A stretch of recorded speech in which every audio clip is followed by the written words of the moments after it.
청춘의 가족 여러분, 안녕하세요. 열심히 공부하는 대입을 준비하는 수험생들, 그리고 또 열심히 공부하는 구직을 준비하는 취준생들, 이들에게 아주 곤혹스러운 통과 의뢰가 하나 있습니다. 그것은 바로 면접고사입니다. 면접위원들과 마주 앉아서 시종일관 매우 긍정적인 표정으로 뚜렷한 자신의 소신과 어떤 전문성을 드러내야 하니까 이것은 보통 진 빠지는 일이 아닐 수 없습니다. 이 진땀나는 이 시험은 누구나 피해 돌아가고 싶은 아주 힘든 관문이죠.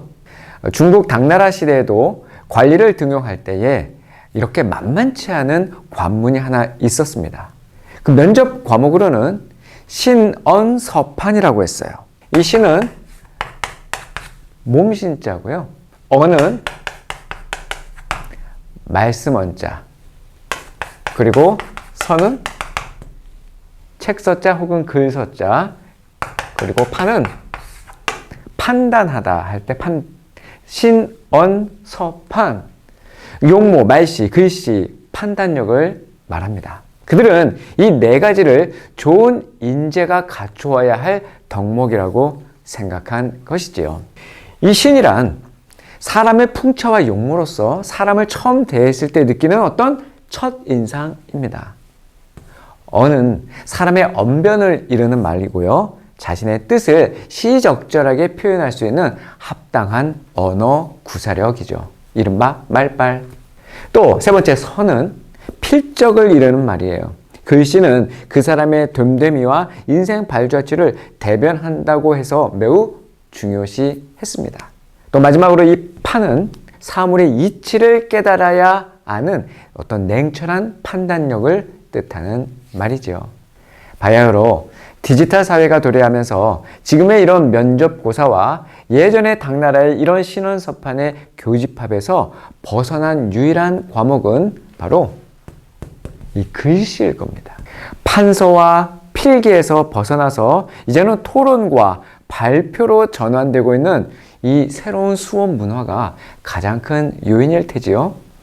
디지털 문화가 아주 일반화된 이런 정보화 사회에서 퇴화된 학생들의 손글씨는 어떻게 보면 충분히 예상된 결과였습니다. 전 국민의 필체가 하향 평준화로 치닫고 있는 이 형국에 개발세발이니 악필이니 운운하는 것은 나를 꼰대로 불러달라고 하는 것일 수도 있어요. 되는 대로 마구 갈겨놓은 그런 악필을 가리킬 때 흔히들 개발세발이라고는 많이 하죠. 넌 어떻게 글씨가 이렇게 개발세발이니? 이런 이야기를 많이 하는데 이것은 잘못된 말입니다. 그러나 2011년부터 복수 표준으로 인정됐어요. 괜찮습니다. 이제는 써도 됩니다. 그러나 원래의 의미는 알고 쓰는 것이 좋겠죠. 원래는요, 개발이 맞는 거예요. 개발. 그러면은 의미를 알아야 되겠죠. 개는 무엇인지. 놀랍게도 이 개는요, 괴물이 아닙니다. 많은 이들이 애완 동물로 키우고 있는 고양이에요. 이 개는 당연히 그 개 맞고요. 이제는 개발 다 써도 괜찮습니다만 이렇게 동물의 발재간이 사람의 손재간에 비유되는 건 어떻게 보면 조금 자존심이 상하는 일일 거예요.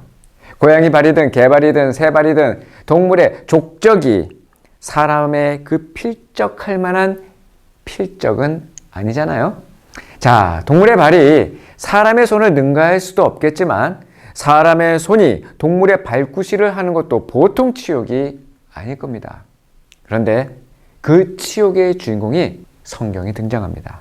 바로 신 바벨론 제국의 제2대 왕인 느부갓네살 왕이에요. 느부갓네살 왕, 바벨론의 제2대 왕 느부갓네살 왕은 자신의 아버지 왕을 도와서 당대 최강국인 아수르의 수도 니느웨를 함락시키고 당대 최고의 왕이 되었죠. 그는 아수르를 멸망시켰을 뿐만 아니라 갈그미스 전투에서 이집트를 완전히 격파시킵니다. 그래서 명실상부한 중근동 패권을 거머쥔 입지전적의 인물이었어요. BC 605년에 왕이 오른 이 느부갓네살은 남진 정책을 펴서 남유다의 왕이 여호야김, 이 여호야김과 여호야긴, 이름이 비슷해서 헷갈리죠. 여호야긴, 김 달라요. 긴을 차례로 포로로 바벨론으로 끌고 갑니다. 이때 제1차 바벨론 포로로 잡혀간 사람이 그 유명한 누구? 여러분이 좋아하는 누구? 네, 다니엘이에요. 그 다니엘과 세 친구들이 그때 다 포로로 끌려갔습니다. 그들은 비록 바벨론의 교육을 받고 바벨론의 음식을 먹어야 했지만 오직 하나님께만 뜻을 두고 하루하루 살아냈어요. 그렇게 하나님의 은총으로 학문의 지식과 지혜의 명철을 얻은 다니엘은 이런 바벨론의 산적한 문제들을 쾌도난만 딱딱 잘라가듯이 처리했습니다. 뿐만 아니라 전 세계의 역사적 흐름과 느부갓네살의 꿈이 가져올 그 비참한 최후까지도 다니엘은 거침없이 예언했어요. 어느 날 바벨론 왕궁의 옥상을 거니던 느부갓네살이 자신의 속내를 밝힙니다. 내가 세운 이 성 바벨론은 이렇게 위대하지 않는가? 나는 내 큰 힘과 권력으로 내 위엄의 영광을 위해서 이 도시를 건설했다. 자신의 힘과 능력에 취해서 모든 영광을 다 취해버린 이 느부갓네살은 끝간데 없는 그 교만 때문에 하늘의 왕, 우리 하나님으로부터 최후 통첩을 받게 됩니다. 느부갓네살아, 내게 선언한다. 이 나라의 왕의 자리는 네게서 떠났다. 너는 사람들에게 쫓겨나서 들짐승과 함께 살며 소처럼 풀을 뜯어먹을 것이다. 결국 사람들에게 쫓겨난 느부갓네살은 정말 소처럼 풀을 뜯어먹고 그 몸은 하늘 이슬에 젖은 채 들짐승처럼 치욕의 7년을 살게 됩니다. 이 느부갓네살의 대를 이은 왕이 있었어요. 느부갓네살의 대를 이은 왕이 바로 벨사살 왕입니다. 이 벨사살은 선대 왕의 교만을 타산지석으로 삼았어야 했어요. 안 삼았다는 거예요. 그는 신하들 1000명을 위해서 큰 술판을 벌입니다. 그 술판에서 왕비와 후궁들, 귀족들과 함께 자신의 아버지 이 느부갓네살이 예루살렘 성전에서 빼앗아 온 금그릇, 은그릇 이런 것들을 다 가져오게 합니다. 그리고 금은쇠, 청동, 나무, 돌로 만든 모든 신들을 찬양 그 자리에서 하는 거예요. 그 순간 놀라운 일이 생깁니다. 그의 눈앞에 사람의 손가락이 나타난 거예요. 그리고 그 손가락은 왕궁 촛대 맞은편 석고로 된 그 흰 벽에 큰 글을 써내려가고 있습니다. 벨사살은 몸이 완전히 얼어붙었고 겁에 질린 채 그 글씨를 바라보았어요. 그 글은 하나님이 써내려간 심판의 메시지였습니다. 메네메네데겔 우바르신. 한마디도 알 턱이 없는 그 바벨론의 지혜자와는 달리 성령으로 충만한 다니엘은 거침없이 그 메시지를 해석했습니다. 벨사살이요.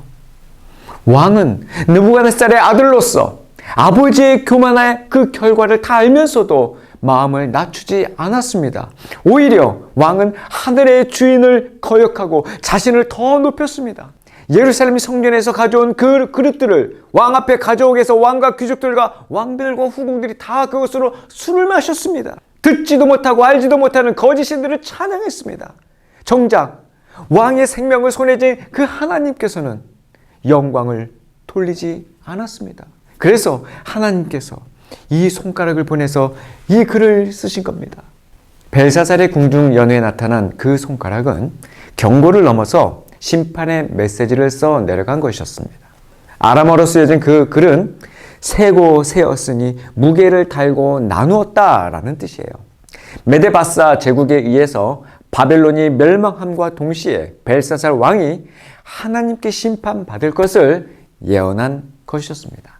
실제로 그날 밤 바벨론은 메데바사 군대에 의해서 멸망당하고 말았으니 이 예언이 성취된 해는 바로 BC 539년이었습니다.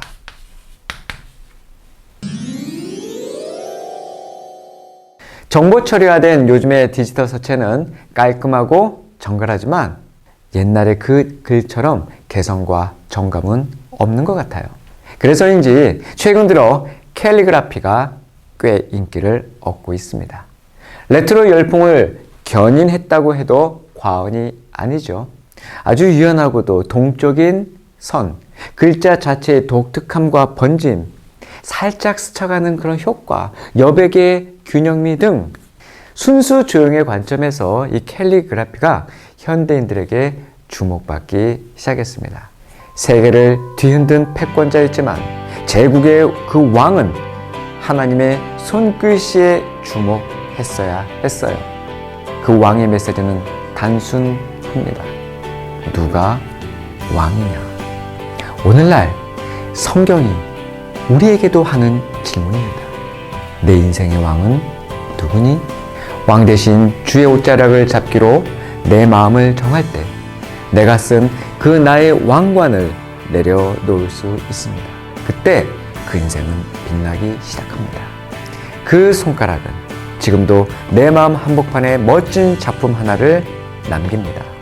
너를 그만 섬기고 오직 그만 섬겨라.